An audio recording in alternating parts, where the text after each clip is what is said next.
Ever wondered what it's like to be on board a cruise ship that's affected by a hurricane? Well, I can tell you from first-hand experience that it's not that bad. I'm on board Sun Princess, a brand new ship that was supposed to end its maiden transatlantic journey from Europe on Wednesday, but was diverted from its final port of Fort Lauderdale this week because of Hurricane Milton. In this episode of the Chill Cruiser, I'll share my experience on board after our cruise was extended by 2 days to ride out the storm south of the Bahamas.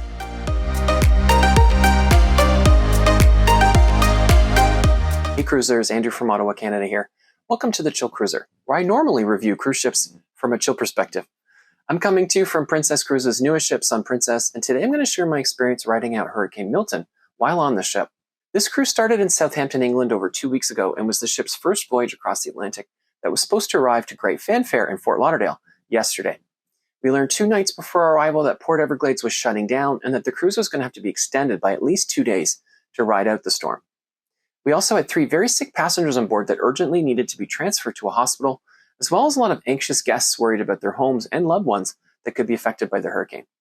Princess had made a request to the U.S. Coast Guard for a quick port call to transfer the sick passengers and allow guests the option to disembark the ship before going back out to sea to ride out the storm.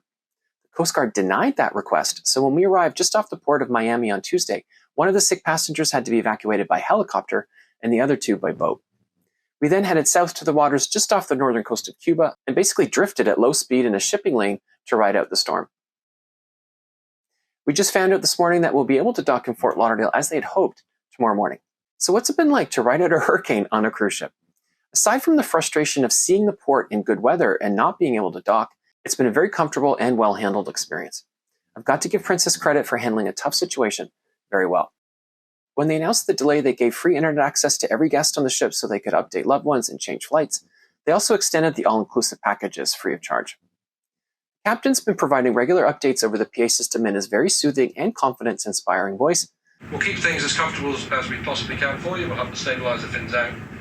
And detailed updates and FAQs were sent to everyone's cabin. We started heading south of Florida well in advance of Milton, so the weather's been very, very good. It's really just felt like a normal sea day in the Caribbean both days. There was a full program of events throughout each day. Bars and restaurants were open as they normally would be. The ship has started running out of a few items like lettuce, bananas, and oranges, but otherwise it's been a very comfortable experience. Essentials like soft drinks, wine, and vodka remain very well stocked. The cruise director even produced a short on-demand video showing all the technology the bridge team is using to navigate away from the hurricane and plan our return voyage to Fort Lauderdale, which I thought was a nice touch. I booked my flight home myself. Since my airline waived change fees because of the hurricane, I was able to very easily rebook my flight on my phone in a few seconds after we heard about the delay. Guests who booked their flights through Princess's flight booking service called Easy have been in a bit of limbo waiting to find out details about their rebooked flights. The captain said today that flight details for guests booked through Easy would be sent out later today. All in all, it's been a very positive experience, and I have to praise Princess for how they've handled things. I can't say as many good things about the ship itself or how management's handled other issues during our cruise. Hit subscribe so you don't miss my future videos on the big hits and misses of Sun Princess and my full ship review. In the meantime, you can watch my video with first impressions of Sun Princess here. Thank you for watching and happy cruising.